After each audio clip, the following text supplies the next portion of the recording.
Hey, want to hear the most annoying sound in the world?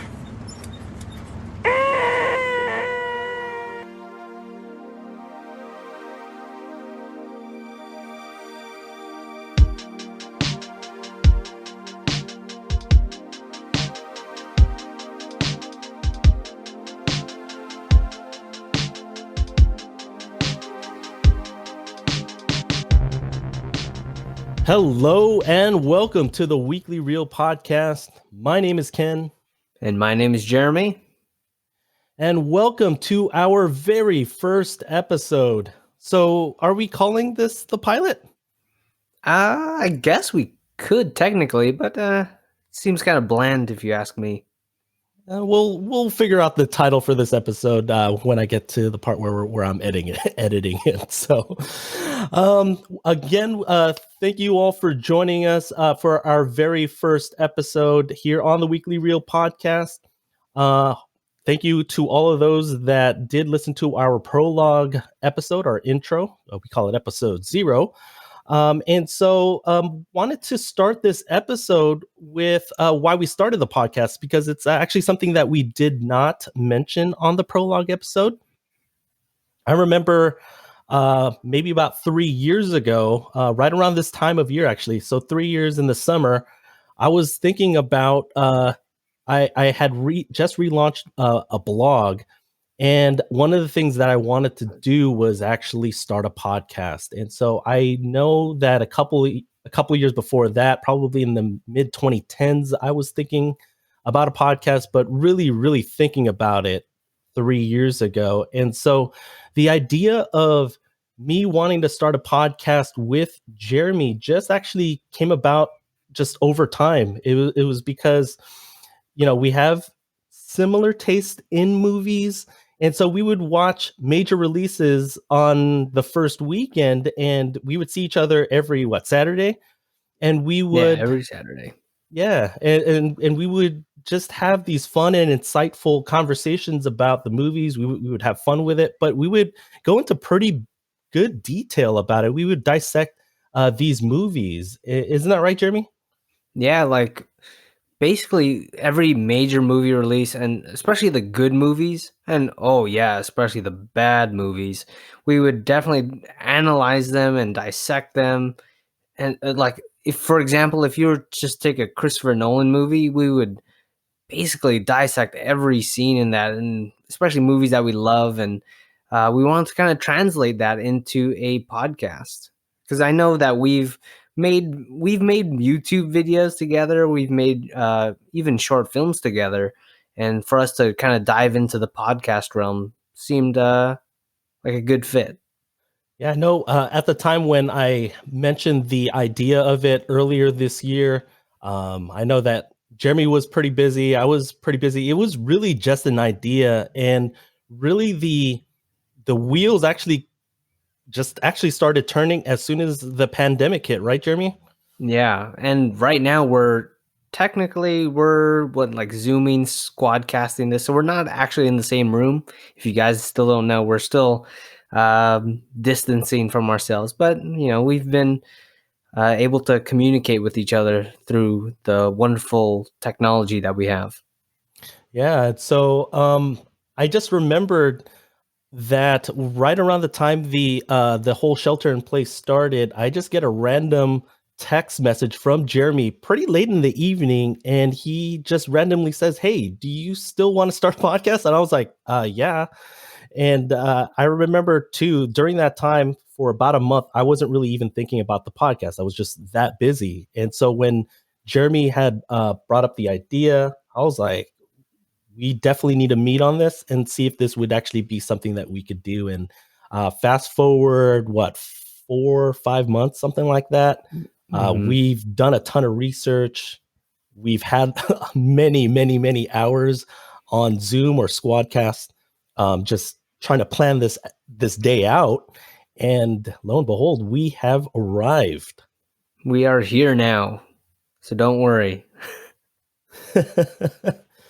And one last thing I did want to mention from the prologue is that both me and Jeremy are cousins. And so for those of you who are asking me, Yeah, Jeremy is my cousin, and we've just grown close in recent years, even though there is a pretty big age gap. So it's just fun to talk movies with Jeremy. Yeah, just and like even though we have a fairly significant age gap, I think like our taste in movies are pretty similar, but they're different enough that we can give different perspectives on certain genre movies, especially.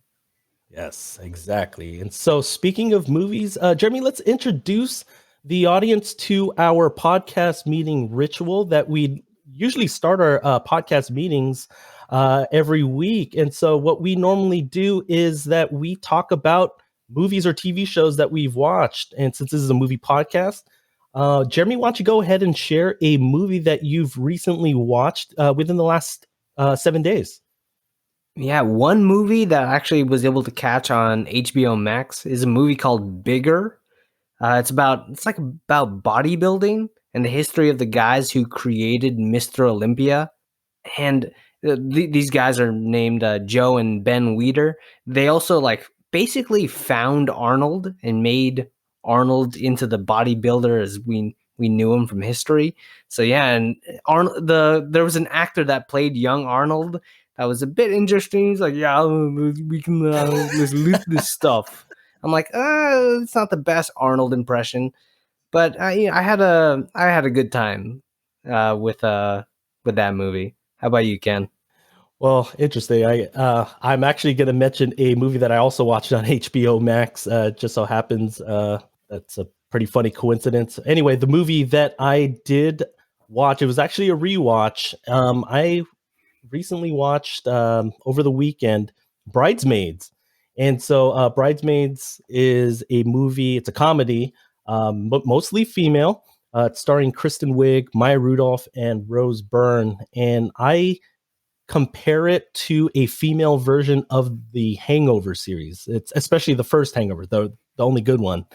And so Bridesmaids is just so hilarious. There's just funny gags, and I don't know, the hot lava gag is just hilarious to me. I'll forever be laughing at the scene when they are picking the bridesmaid dresses, and it's hilarious. Jeremy, have you seen Bridesmaids before? I have not seen Bridesmaids, but I have seen The Hangover. So Really, you haven't seen Bridesmaids? Interesting. Maybe we need to do a future episode on that eventually. I maybe think that would maybe be I haven't seen as many comedies as you have. It's like I have dark taste, I feel like. But that anyway. Hey, that's why we're starting this podcast, so that we can kind of expand our horizons, right, Jeremy? Exactly. And speaking of funny comedies, I actually wanted to segue perfectly into the movie that we are going to be talking about this week. We alluded to it last week when we introed the first episode, and we are going to talk about Dumb and Dumber today. And so, for those of you who have not watched Dumb and Dumber or need a refresher on Dumb and Dumber, the movie it came out in 1994. It is a comedy where a not so bright limo driver, played by Jim Carrey, drops off a woman, played by Lauren Holly, at the airport when she leaves her briefcase behind. And that's when this lovable loser and his pathetic loser friend, played by Jeff Daniels, drive to Aspen to get that briefcase back to her. And so, in this episode of the Weekly Reel podcast, this is going to be a spoiler heavy episode. And so, if you have not seen Dumb and Dumber yet, or if you want to go ahead and rewatch it and get a refresher on it, go ahead and hit pause on your favorite podcast app, whether that's on Apple or Spotify. Go ahead and stream it on HBO Max. It's on HBO Max. I feel like we should get a sponsorship from HBO I know, Max. What do you seriously, we think? keep mentioning them. Sponsor us, HBO Max. I know. That's where I watch Bridesmaids too. And so watch it on HBO Max if you have it, or you could go ahead and I guess rent it on Redbox. Do people still do that sort of thing? Yeah, I guess so. Go to Blockbuster. Yeah, exactly. Get your VHS. Exactly. Or stream it illegally. No, I'm just kidding. We do not advocate free streaming. So, but yeah, definitely hit pause, go ahead and watch it, and then come back to this episode and listen to it in its entirety. And so, Jeremy, do you remember do you remember the first time that you watched Dumb and Dumber? Yeah, I mean, I was born after this movie came out. The movie came out in 94. I was born in 96. So this was kind of my introduction almost to Jim Carrey. Like, I had this movie, Dumb and Dumber, and Batman Forever, which I think is a very entertaining movie. I'll fight anyone on that. But It had its moments. and you can see like the progression of Jim Carrey's villainy in by the end of Dumb and Dumber, but we'll get into that for sure. So I didn't get a chance to see it until I didn't get a chance to see Dumb and Dumber until probably I saw it on cable TV, which makes me question like how much of the movie I saw was censored. Because I know for sure that in the scene where Mental kills Petey, that in the one version I watched, he basically snaps Petey's neck and you can hear it. But on the HBO one, I don't remember hearing that. So I don't know. I feel like there's a lot of differences. Yeah, I don't remember. I feel like there are certain things that are missing. I wonder if there's like an extended version of Dumb and Dumber. I need to go look at director's cut. Yeah, with an alternate ending. Alternate ending. It's all 3 hours. How about you, Ken? What was your first experience?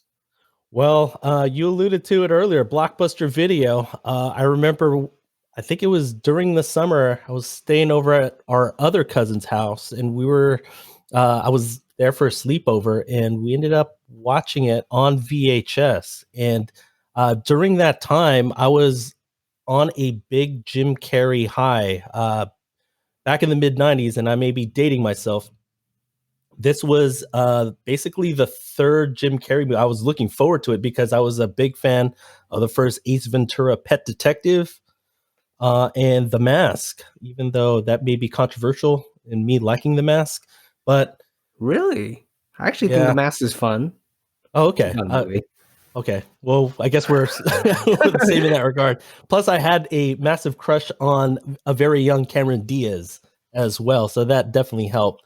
But yeah, I was really looking forward to this movie just from seeing the trailers, the commercials, and just being a huge Jim Carrey fan already back in my teenage years. So that's when I ended up watching it for the very first time. And so we both recently rewatched it just so that we could get a refresher and so that we could talk about it during this first episode.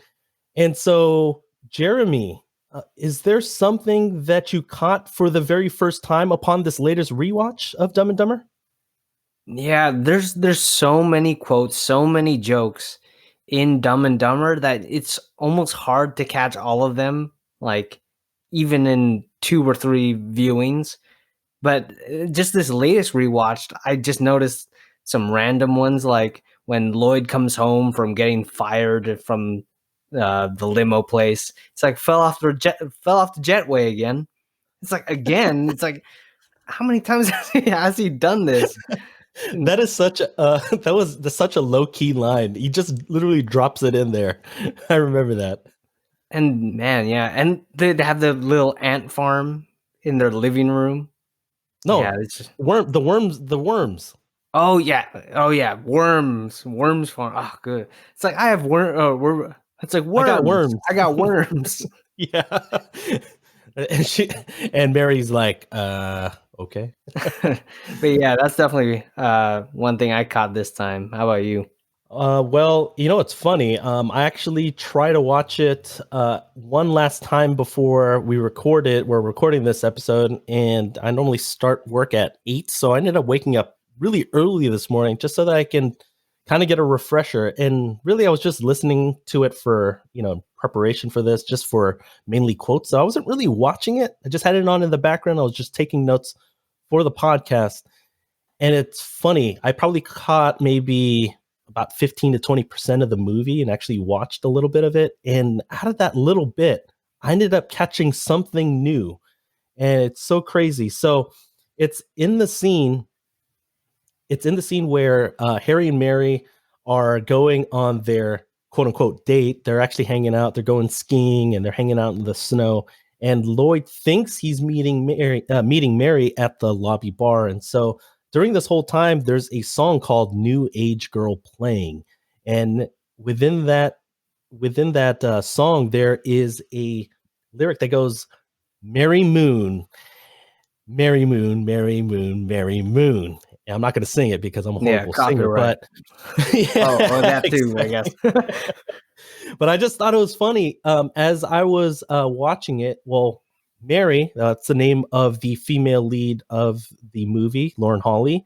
It's funny that they mention that. But as soon as Lloyd walks into the lobby bar, over his right shoulder is a newspaper clipping of basically saying that a man has walked on the moon. And so I just thought it was funny that I just noticed that lyric, Merry Moon, just coincides with Mary hanging out with Harry, and Lloyd thinking he's going to hang out with Mary, and then that newspaper clipping. I just thought it was pretty cool. So So one of the things that we want to do for each episode is to come up with a topic for the first half of the of each episode where we can debate something related to the movie that we're talking about. And so for Dumb and Dumber, we were thinking it'd be fun to debate who was dumber. And so, Jeremy, who was dumber, Harry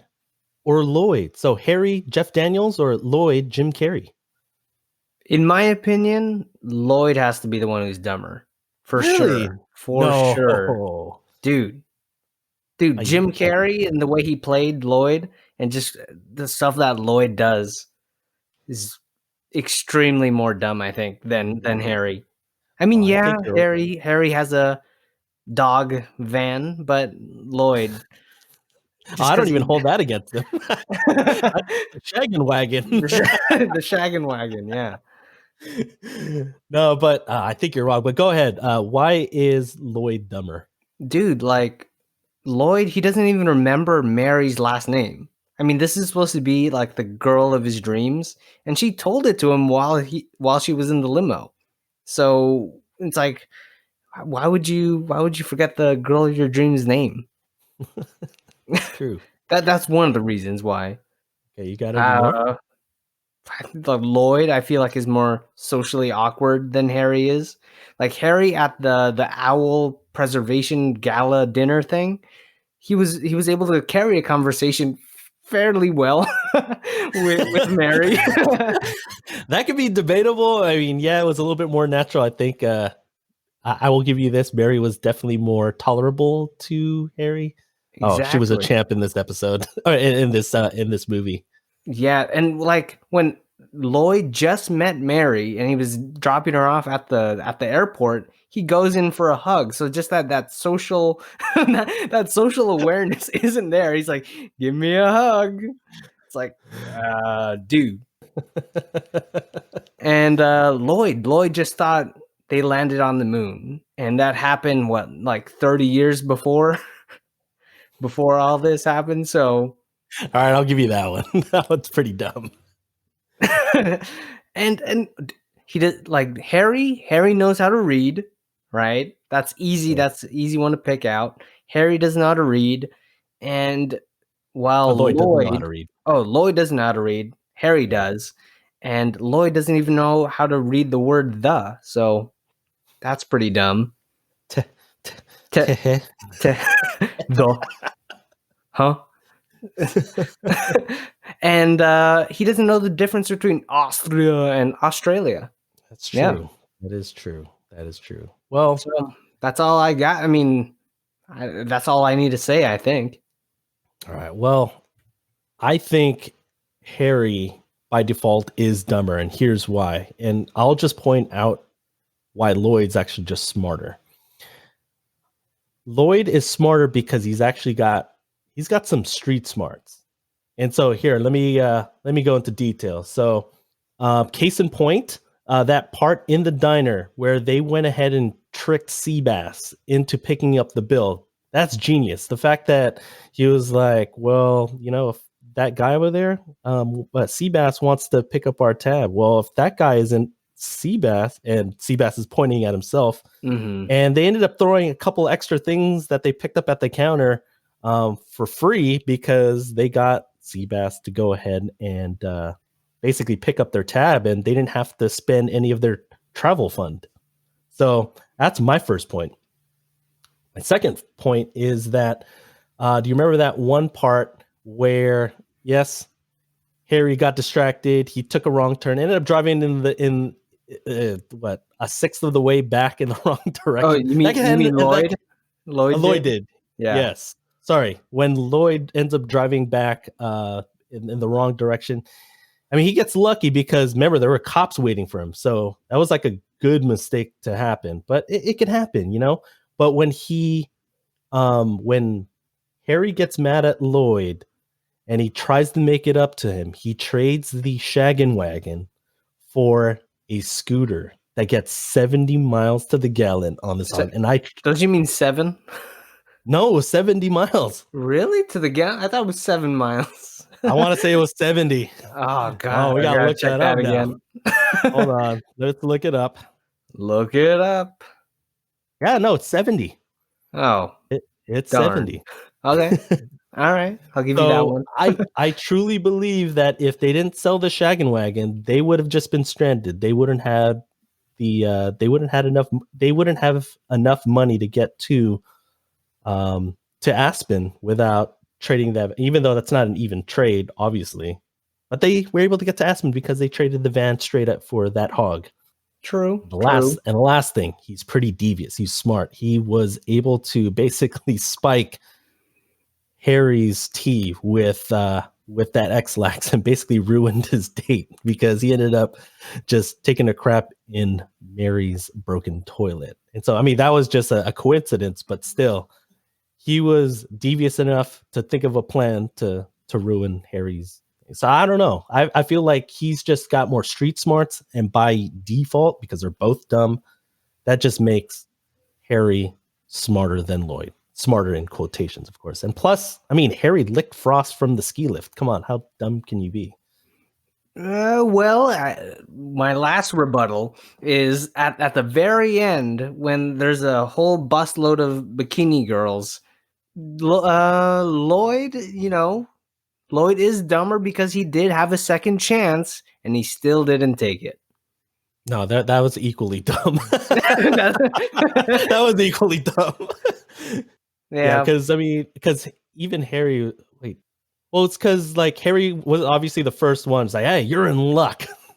There's a town heading that way, and obviously Lloyd had a second chance, but I mean that just makes them both dumb. And he had a little bit longer to think about it, but I think Lloyd was dumb, so dumber. Oh yeah. Well, it gave some funny quotes. It's like "You're in luck." I still use that on a daily basis, or do you realize what you've done? Oh man, this movie's so quotable. But we'll get to that a little bit later on. And so, who do you think won the debate? Please go ahead and leave a comment and actually leave a rating as well on Apple Podcasts. Also, you can send us an email of who you thought won the debate on our email, and it is weeklyreelpod@gmail.com. So it's weeklyreelpod@gmail.com. So leave that rating, leave that comment on Apple Podcasts as well. And so let's go ahead and take a quick break.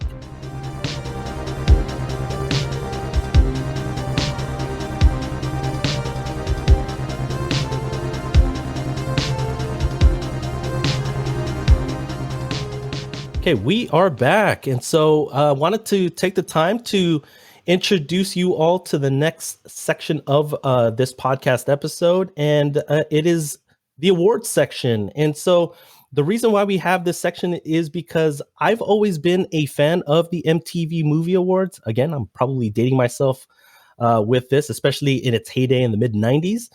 And so I've always been a fan of the MTV Movie Awards because it's always been the most casual of the award shows, and so they would have just super crazy, just crazy categories like best action sequence, best kiss, best comedic performance, best or hottest female, hottest male, or it was like weird. Yeah, this wasn't the Categories like Academy Awards. Yeah, and you know what? It's one of those award shows that you could just wear a pair of jeans and a t-shirt, and that's kind of the vibe that we're kind of going with this podcast. We just want to have fun with it, and so I've always been a fan of the MTV Movie Awards. I just wanted to kind of borrow from some inspiration from them, and it works out perfectly too, because when Dumb and Dumber came out in '94, the following MTV Movie Awards in 1995, Dumb and Dumber actually won 2 MTV Movie Awards. And so Jim Carrey won for Best Comedic Performance. And then Lauren Holly and Jim Carrey won for Best Kiss for that Very intense. Very intense kiss during that whole dream sequence. And so I just thought it was pretty funny. And plus, there's an additional connection between MTV and Dumb and Dumber. Well, there is a character named Shay. She plays, I guess, a bit character, but she's like more of a villain. Her name is Shay, and she used to be an MTV VJ back in the day. And I actually was a pretty big fan of her when I was still a teenager, and so had a little bit of a crush on Duff. That was her name. So Karen Duffy. So female henchman. Yeah. You know, I'm a henchman, and you know, you gotta have a thing for hench women, right? Yep, exactly. And so just wanted to set that up, and just so that I can go ahead and segue into our award section, and we're going to go ahead and give out our first award. And so the first award that we will be giving out is the What Has Aged Well Award. And so, Jeremy, do you want to give us your winner? Yeah, like there's so much as aged well. Like this movie is, all the quotes are still funny. You can jump in at any point in the movie, and it doesn't really matter what point of the movie you jump in. It's gonna be funny. It's Jim Carrey basically at his prime, at his most famous. I feel like. I think the jokes are clever in the way like they set up the jokes and how they just set that up and then deliver the punchline. It's pretty crazy. To me, it's like a live action SpongeBob and Patrick. Yeah, I can definitely agree with you on that. It was Jim Carrey in his prime, plus it was the Farrelly Brothers' first major release as well, if I think I'm right on that. But yeah, I mean, actually, that was actually the reason that I was about to give. But because, you know, we want to kind of diversify our answers, I'll go ahead and go with the soundtrack of the movie. I remember just this latest rewatch, just kind of humming along and actually singing some of the lyrics, because I mean, I memorized so much of the movie, including the lyrics to the songs. It just, I could hear a song and I could remember what part of it, like the song, the Crash Test Dummies. It's when they have that falling out, and Harry's walking away from Lloyd because he's mad at Lloyd for driving in the wrong direction. And so you hear that song, you automatically think about that scene. You know what I'm talking about. Yeah, dude. It was overly dramatic to the point it was funny. Yeah, it was. That's actually a lot of this movie. Yes. And I truly believe that the quote unquote dramatic scenes, like right before they decide to go to Aspen, like right before, what was it? It was right when Lloyd was talking about how I'm tired of being a nobody. Yeah, And it was so poignant, and I was like, oh man. And you know what? I think that scene may have gotten him the part for Truman Show, because that movie came out maybe like a few years after that. Probably in what, 98? Yeah, Truman Show is good, man. Yeah. You need to watch that again. You should. I mean, you know what? We maybe have to do another Jim Carrey movie down the line. Down the line, I I know wouldn't mind one person. watching. I know one friend that hasn't seen it that we could bring onto the show, possibly. Oh, hint, hint. Hint, hint.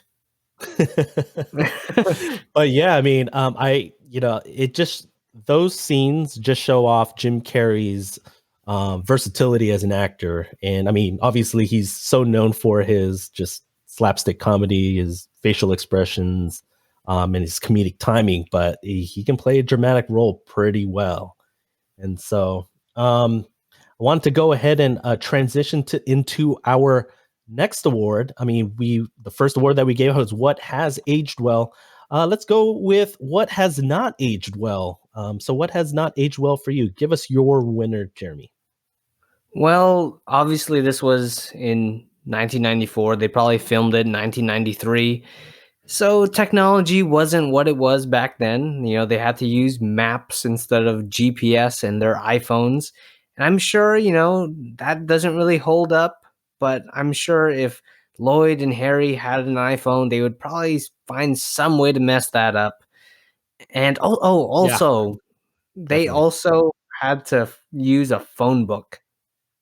Oh, have you ever used a phone book before? I remember picking one. I remember going to the freaking phone booth and picking one up. I'm like, yeah, there's a lot of numbers in here. I don't think I ever actively used one, but I remember like they were still around when I was growing up, but obviously they're pretty much non-existent now. But Yeah, the phone book was the cheap way to find out what the number was, because I think if you had extra money, the way to do it would be to call 411. But I think that actually charged you per use, and that's why, yeah, the phone book. And so that was the free version of trying to look up someone's number. really, how much would it be? Do you remember? Probably like 25 cents or something. I don't know. I Oh, don't okay. remember. What? That was a long That's time like ago. 5 minutes on the phone booth. 25 cents? Yeah. But yeah. Well, my winner for what has not aged well is the scene where uh, Lloyd ends up selling a dead parakeet to a blind kid to, I guess, supplement their travel fund. What was it, $25? $25. Was it 25 just for PD or was it 25 for everything? No, it's for everything. So Oh, that's messed up. it was a sack of marbles, some baseball cards, which is so wrong to sell to to a blind kid, because obviously, how is he going to know who's on that baseball card? And then a dead parakeet. And so this probably does not age well in this day and age where we're living in cancel culture. First of all, killing a parakeet is definitely something that would probably get flagged by PETA. And then the fact that you're selling it to a blind kid, that's just wrong. So, Yeah, taping the head back and yeah, you selling it just to a basically blind taped it kid. back. And just as an added bonus, the thing that didn't age well at all. Well, later on in the movie, that story got featured on a canceled show. Well, now canceled, but it was a prominent show back in the 80s and 90s. It was called A Current Affair. And so I just thought it was pretty funny just to be able to hear their quote unquote it wasn't really a theme song, it was more of like a sound effect. It goes whoa. I probably did a horrible version of that, but when you watch the movie later on, when Mary's watching the TV and she's basically saying, "Who are these animals?" Yeah, and it turns out to be Lloyd and Harry. Yeah, exactly. Goodness. All right, so let's go on to basically the main event of our award show. The last two awards that we do want to give out. The next to last award is for favorite quote, and this is why we are here, actually. So, you know what? Let's go back and forth on this. Jeremy, why don't you go ahead and give me one of your nominees for favorite quote?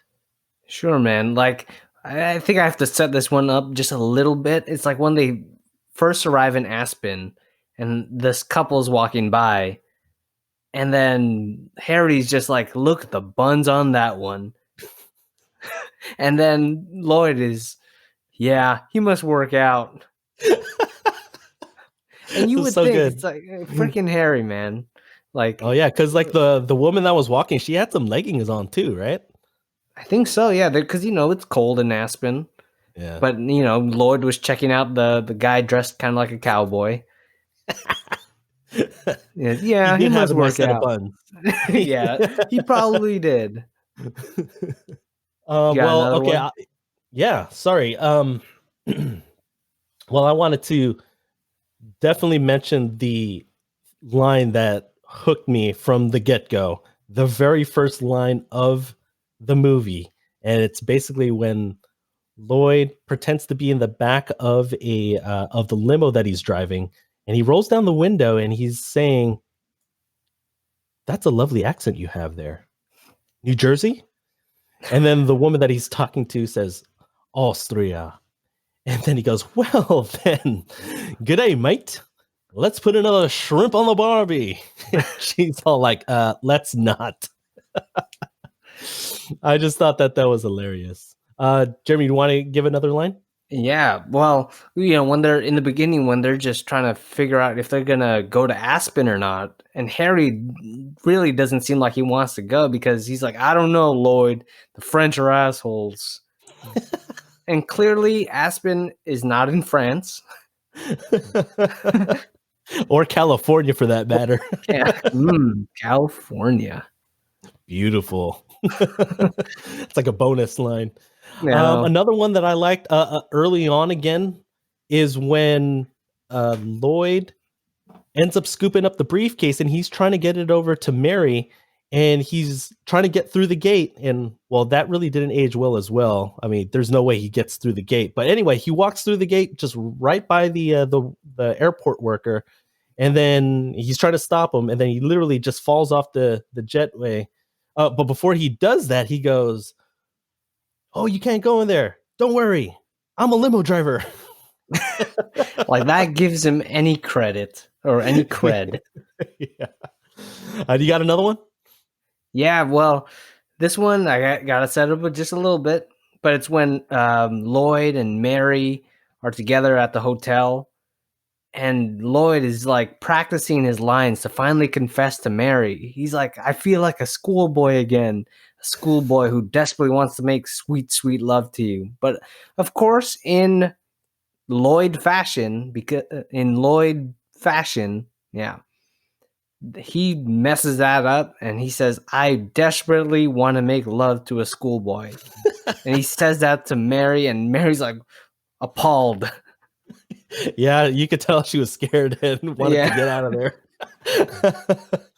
Luckily, he retracted that really fast. I mean, it didn't really help his cause, but definitely retracted that. Mm-hmm.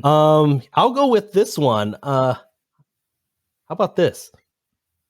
It's when Lloyd wants to get a like a dirty newspaper. Was it a newspaper or a magazine? I forget. But it's one of those where you have to pay a quarter, but he has a wallet and he only has $1. And so a sweet old lady ends up driving in a scooter, and he stops the sweet old lady, and he's asking her, it's like, hey, do you mind watching our stuff while I break $1? And she was like, okay. And then he goes into this little rant. Hey, I guess they're right. Senior citizens, although slow and dangerous behind the wheel, can still serve a purpose. I'll be right back. Don't you go dying on me.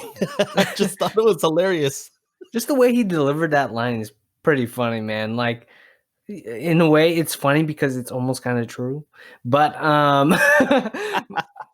but the whole dying part, I'm like, dang, Lloyd, what is messed up? Well, I thought it was hilarious too, because remember, right after that, like literally the sweet old lady on the motorized car just like jacks him for all of his stuff. And so he gets robbed by that sweet old lady. Yeah, he definitely got what he deserved right there. He's like, I just got robbed by a sweet old lady. Oh, so good. Was there any other quotes that you liked? Maybe maybe 2 more each. Sure. When the police officer like pulls them over. He's like, pull over. And then Harry's like, no, it's a cardigan, but thanks for noticing. So good. I didn't catch that actually the first time watching it. Oh yeah, same here. Only because like back in the day, I didn't really knew what a pullover or cardigan really was. I was just not into fashion, I guess. True. All right. Well, for my next nominee, I'm gonna have to set this one up again. It's actually right after, actually one of Jeremy's favorite quotes is after he says that he desperately wants to make love to a schoolboy. Later on, when he's trying to kind of redeem himself, he goes and he's trying to shoot a shot with Mary. He goes, "What do you think are the chances of a guy like you and a girl like me ending up together?" And then she eventually says, "Not good." And then he goes, "You mean like 1 out of 100?" And she's like, "I'd say more like 1 out of a million." And and Lloyd is just like, just thinking about it. And he's like, "So you're telling me there's a chance?" Yeah. Technically, he's not wrong. There's a chance. Very small chance. But yeah, I die every time I hear that one. Was Wait. there one more that you want to list? I think you got all of them. Should I like pick my favorite? Yeah, go ahead. Well, I think my favorite, I think you mentioned it. It's the senior citizen one. It's definitely my favorite, I think. It's a little bit inappropriate, but just the way Jim Carrey tells it, super funny. Yeah, it's like the "Don't you go dying on me" is just classic. It's so genuine too. Just the way he says it, I think it's like he really meant it. Exactly. And so my winner has to be the last one that I did mention.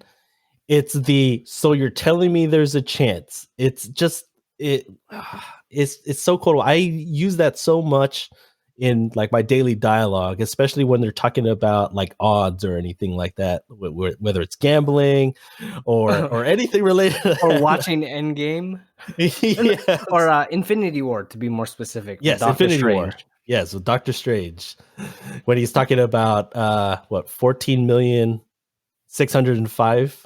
Something like that. Yeah. Right? I remember watching it with you, Ken, and I was when Doctor Strange mentioned that, I'm like, so you're telling me there's a chance? See, I told you. Oh, it was so perfect. And you could totally use it for everything. And then plus, what makes that quote so good is that later on, they basically just go to the well one more time. And so I don't want to step on a future award. Actually, you know what? Let's go to that award now. The underrated award. So when we came up with the idea for the underrated award, we were thinking maybe underrated scene, underrated character. But in a movie like this, we were thinking, oh, we got to do underrated quote. So what is your winner for the underrated quote award? Well, the quote I chose comes basically at the end of the movie when they finally rescue Mary's husband, Bobby. And that's when Lloyd just realizes, like, what? She has a husband? It's like, husband? Wait a minute. What was all that 1 in a million talk? It's like he genuinely believed he had a chance. No, just the way he says husband. Oh, yeah. He was like, husband. He was literally appalled. Like, I was like, because obviously he thought that Mary was saying that he's 1 out of a million, like that old song, not a you got a 1 in a million chance. Obviously, he's not so bright. I mean, he is dumb. He's just not dumber than Harry. No, he's just dumb. He's just dumb. Oh no, but that's definitely one of my favorite as well. My winner for the underrated quote award is, you know what? And I got to set this up. So when Lloyd drives backwards about a sixth of the country the other way, and obviously gets lucky, but Harry's so mad at Lloyd for driving in the wrong direction because, you know, they're on a very limited budget. And so Lloyd is trying to apologize to Harry. and he's basically saying this, and I'll try to set this up. He goes, "I'm only human, Harry. Come on, stop being a baby." So we backtracked a tad. And then this is the quote where Harry just basically is so mad. He's like, "A tad? A tad, Lloyd? You drove almost a sixth of the way across the country in the wrong direction. Now we don't have enough money to get to Aspen. We don't have enough money to get home. We don't have enough money to eat. We don't have enough money to sleep." And I just thought that quote is, I mean, if you just hear that he's so mad, you think it's like dramatic, but I mean, really, we don't have enough money to sleep. I just thought it was just like one of those under the radar quotes that if you didn't really think about it, you wouldn't catch. And so that's my winner for underrated quote. That's definitely a good one too, for sure, man. And he's just sitting there with his butt crack showing. Yeah, and so one quick one that I really wanted to throw, it was one that I had on the note. It was basically during that the drinking of the pee scene by the highway patrolman, and as he's drinking the pee and he's he's doing whatever he's doing with his mouth. Most of the time people are just dying laughing, and it took me maybe 10 rewatches to be able to notice this one under the radar line. And it was when I think it was Harry that says it. He goes, "Tic tac, sir." I totally did not get that the first several times because I was always dying at that part. Yeah, Do you remember that part? I remember, like, they had so much piss on the floor in so many bottles. It just kept going. There was, like, I want to say at least 6. Yeah, At it least was like 6. there was around 6 or 7 for sure. Oh my goodness. But yeah, let's move on to the final award of the episode, the favorite scene award. And so Jeremy, why don't you go ahead and give your 3 nominees, and then I'll give my nominees, and then we'll go ahead with our winner after the fact. So go ahead with your 3 nominees. All right, my first nominee, I would probably have to say it's the snow date with Mary and Harry. Like, all the stuff that goes down in that scene where he freaking licks the frost, throws a snowball in her face, and tackles her to the ground. They build a snowman together, not the frozen kind with Anna and Elsa. That's for sure. Very inappropriate way to use a carrot and some stones there, Harry. But and Stones so are right. that exactly, stones. So yeah, and my second nominee would probably be the Mockingbird scene where they pick up Mental, and Mental's just like, "Can we turn on the radio or something?" And then it's like, "Radio? Who needs a radio? Ready, Harry?" And then they start singing their rendition of Mockingbird, and So they just good. have fun with it, and they pick up more hitchhikers, maybe hitchhikers that didn't exactly speak English well, and I think that just made the scene even funnier. That's hilarious. My third nominee has to be the owl preservation dinner.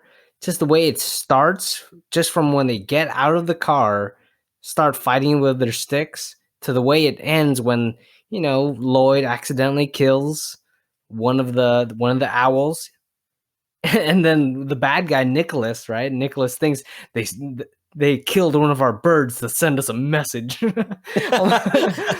I'm like, nah, dude, they're that dumb. Lloyd was that dumber. So, and yeah, just the way that scene started, and Harry just using that cane like a bat to Lloyd's back of the knees. I'm like, dang, dude, getting hurtful right there. Sheesh. It's a funny story about that. And I know I'm dating myself, and this is before your time, but right around that time in 1994, the reason why that gag is so funny to me is because they basically borrowed that from an actual real life story that happened between 2 figure skaters, Tanya Harding and Nancy Kerrigan. And so the story goes that Tanya Harding was jealous that Nancy Kerrigan was getting all this pub. And so she hires some dude to basically injure Nancy Kerrigan, and the guy that she hires basically whacks her in the back of the knee with a lead pipe. And so when I saw, what was it? Lloyd? Oh no, Harry Harry knocked hit out. Yeah, Lloyd. Yeah. Lloyd. Yeah, and he's like timeout, and I was like, oh my goodness, they totally busted it out, and it happened that year that that Dumb and Dumber came out. So that Really? probably just was a last minute thing that they added. I wonder how much improv was in this movie, There's got to be so much, dude. especially with Jim Carrey. Hmm. It's got to be a lot. So how about you, Ken? What's your nominees for your favorite scene?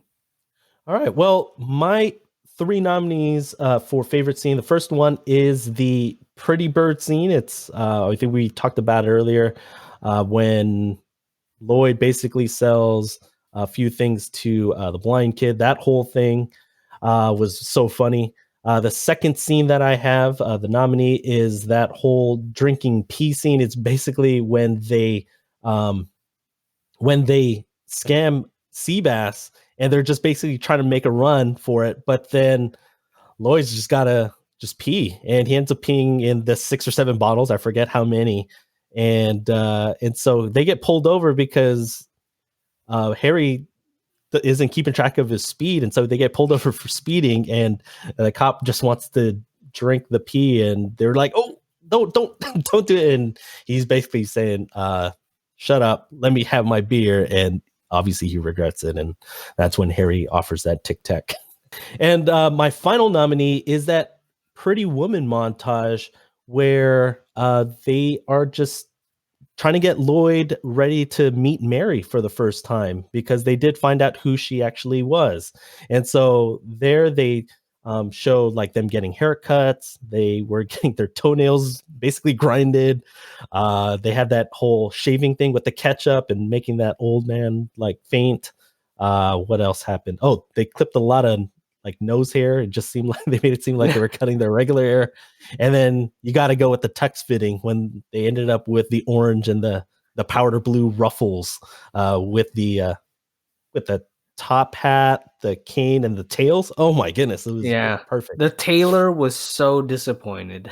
Oh, I mean, as disappointed as the first 2 tuxedos that Lloyd and Harry were, they're like, thumbs down for those first 2. Those are actually pretty nice, but oh, the last ones though, that was so good. But I'm a sucker for montages, and so but enough nominees. Let's go ahead and present the winner for favorite scene. Go ahead and give your winner, Jeremy. Yeah, I think if I had to choose one favorite scene, I would choose the owl preservation dinner. Everything that happens, because like Lloyd just standing there while Harry's talking to Mary, and he's like trying to show off his butt to Mary. I was cracking up, man, and everything about that scene just shows you how dumb they really are, especially when they're given that much money. He was trying to put out the vibe. Yeah, put out the vibes. I still don't get his facial expression there, but yeah, definitely the owl preservation dinner is my favorite. Oh, that's so good. How about you? My winner definitely, and I don't know, it could be controversial, but it's still got to be the Petey scene, the Pretty Bird scene. Just the fact that he tried to sneak in with a cough. It's like, oh yeah, I sold the blind kid a sack of marbles and baseball cards and Petey, and Harry obviously was just appalled. It's like, you sold a dead bird to a blind kid. Well, Petey didn't even have a head. And the fact that Lloyd goes, Harry, I took care of it. And just his facial expression, his delivery was so on point.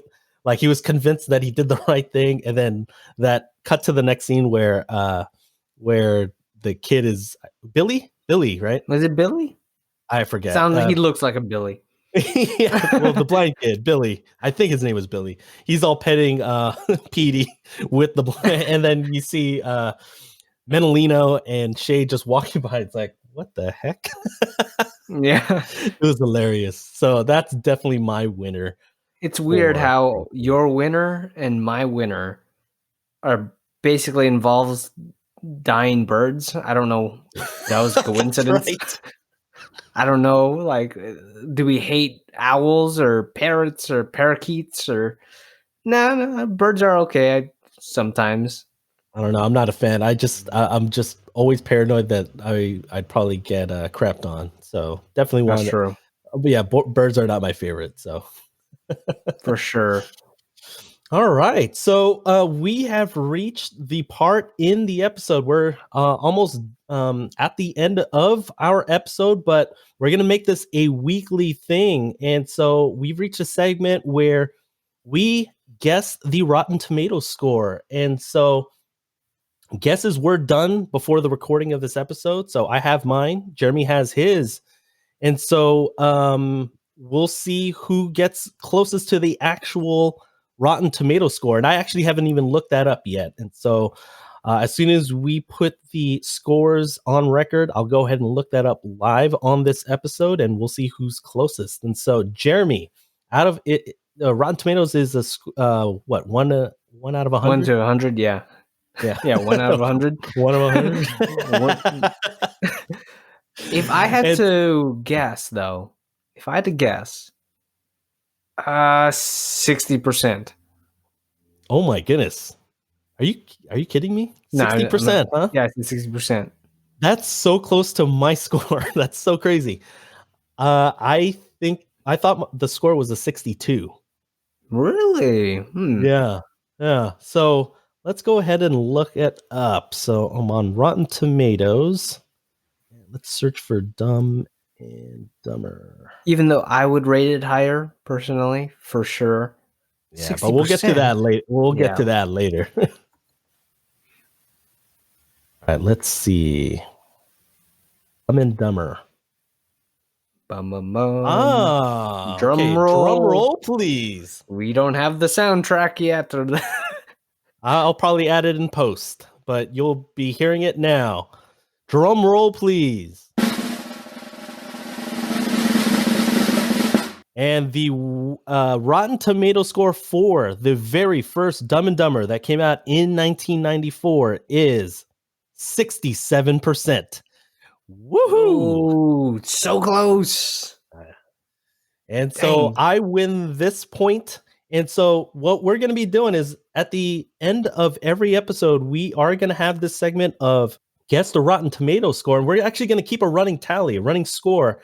And so heading into next week's episode 2, I will be up 1-0. And so, yeah. I'll catch up. I'll catch up for sure. Oh, no, we'll see. We'll see about that, or I'll expand the lead. Anyway, now that we've guessed the Rotten Tomatoes score, we know what Rotten Tomatoes gave it. Let's give our own personal rating for Dumb and Dumber. And since Rotten Tomatoes gives a score 1 out of 100, I felt that it was only fitting that we try to rate this 1 out of 1,000,000. So on a scale of 1 out of 1,000,000, Jeremy, what would you give Dumb and Dumber your personal rating? Well, if it has to be out of 1,000,000, I would have to say 888,888. Wow, that's such a random number. Why that number? Is it though? Yeah, I guess it is. Well, I wanted to give it 88%, but I guess that's more than 88% technically, right?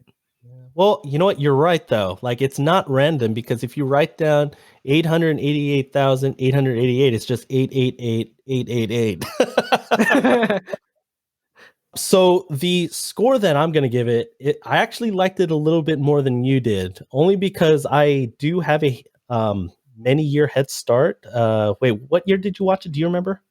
I don't really remember the year. I probably was too young to be watching it, honestly. It must have been the early 2000s. That's true. And so, well, I did watch it before Jeremy was born, so that's why I do like it more. I think at one point memorized the whole movie in terms of all of the dialogue, and I still incorporate these lines in everyday conversations, as Jeremy alluded to with that Infinity War reference. And so my rating, 1 out of 1,000,000, is for 925,143. And only because I wanted to give it a 92%. But That's I wanted to end very it with high. 143 because I love you. I love you, Dumb and Dumber. 143. And it's probably dating myself. You probably don't know pager codes, but 143 means I love you. And I love Dumb and Dumber. And so with that being said, Jeremy, do you want to go ahead and preview next week's episode? Next week is our first set of the Marvel movies. So we'll be talking about the first 3 Marvel movies in the MCU according to their release dates. That's Iron Man, The Incredible Hulk, and Iron Man 2. We'll be talking about the MCU about maybe once a month, until we catch up with however many movies, 23, 24. Yeah, I still don't remember. I should have probably looked that up after our prologue episode. It's around 23 or 24. It's a lot of movies. So stay tuned in for that, and that will be coming in next week. Yeah, I'm definitely looking forward to being able to talk about the Marvel Cinematic Universe with you. I mean, we've done that offline, and it'd be pretty cool to be able to record this officially. And so before we go, Jeremy, do you have anything to plug? Yeah, if you want to follow me on Twitter or Instagram, you can follow me at JP_flicks.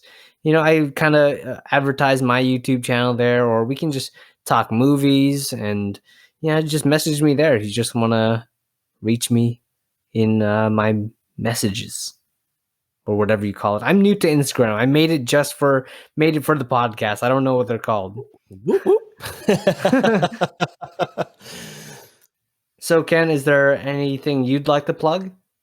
Well, not necessarily to plug, but you guys can follow me on Twitter and Instagram at FreeKenA. That's at free_Ken_A. That's on both Twitter and Instagram. Also, don't forget to follow us on all social media, all the main ones anyway, at Weekly Reel on Facebook, Twitter, Instagram. We actually have a YouTube channel. We still don't have that. We still don't have that URL yet, but you can follow us there. Also, bookmark our website now. It's the website's www.weeklyreelpodcast.com. Or if you want to send in any feedback, any questions, or if you want to interact with us, you can also send us an email. You could send it to weeklyreelpod@gmail.com. And so I just wanted to throw all of our links out there. Please go ahead and send us a review. If you like this episode, drop a comment. More importantly, on Apple Podcasts, we definitely do appreciate ratings, 5-star ratings, hopefully, and comments. Yeah, definitely do that for sure. That helps us a lot. And if you still have your results for your personality test from the prologue episode, definitely send us to our email or just tweet us. Yes, Twitter us. Just Twitter us. Just Twitter us. And so I'm new to Twitter too. Yeah, that's right. You are new to Twitter. You just you were just on a social media embargo before, but we pulled you in. Darn. Well, how else are people gonna interact with you, right? That's true. They ain't gonna go to your house. Hopefully not. That would be very creepy. Yeah, I'm like, they better not travel all the way from Aspen, to California. So, Jeremy, is there anything that you'd like to mention before we wrap this episode up? No, I think I'm pretty good. It was a really fun time talking about one of our favorite movies. And I look forward to talking about more movies in the future. Definitely, hopefully good movies. And so stay tuned in for that. Yes, definitely stay tuned. Yeah, it was a no-brainer once we greenlit going forward with doing the podcast. It was a no-brainer that we were going to do Dumb and Dumber as our first episode. And I'm glad that we did. And so thank you all for listening to this very first episode of the Weekly Reel podcast. We'll see you next week on The Reel.